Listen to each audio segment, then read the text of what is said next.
Now the next step is updating your key researcher profiles.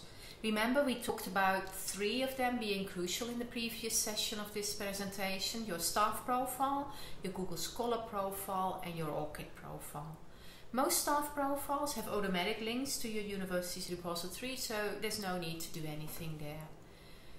The great thing about most of these repositories is that they're also covered by Google Scholar. The Middlesex repository certainly is. So Google Scholar usually picks up new additions to repositories within a few days, certainly within a week. So once your paper is in a university repository, everyone can find it on Google Scholar. This is particularly important for book chapters that are usually quite difficult to find in other ways, and I'll show you how this works on the next slide.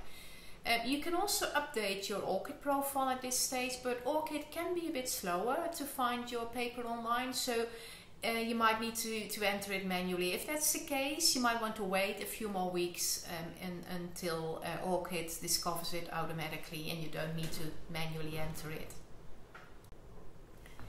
Now, just to give you an example, here are 2 book chapters I published recently with my 2 former PhD students in an edited book on intercultural management in practice. I included these 2 book chapters with a pre-publication version of the text in the Middlesex repository. As you can see, they were captured by Google Scholar, and you will see an indication in the top right hand indicating that a PDF of the chapter can be found in the Middlesex repository. It only took a few days for them to appear on Google Scholar.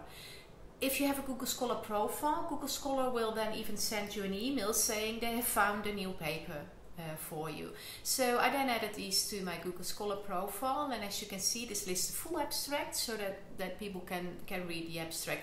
The hyperlink title then leads to the publisher's version of the chapter, in this case Emerald Publishing. So anyone working at a university with a subscription to Emerald's books can also read the full publisher's version online. I've set my Google Scholar profile preference to manual additions and just approve the addition after I receive a Google Scholar email. This takes a little bit more time than having Google Scholar add new papers automatically, but even so, it only takes 2 or 3 minutes.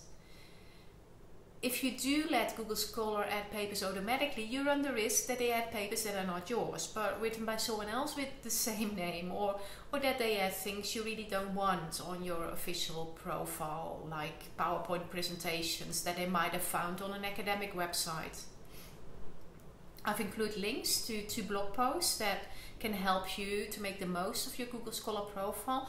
This material is a bit more advanced, but it's still quite easy to do, and I highly recommend it for those who are serious about building up a comprehensive online academic identity.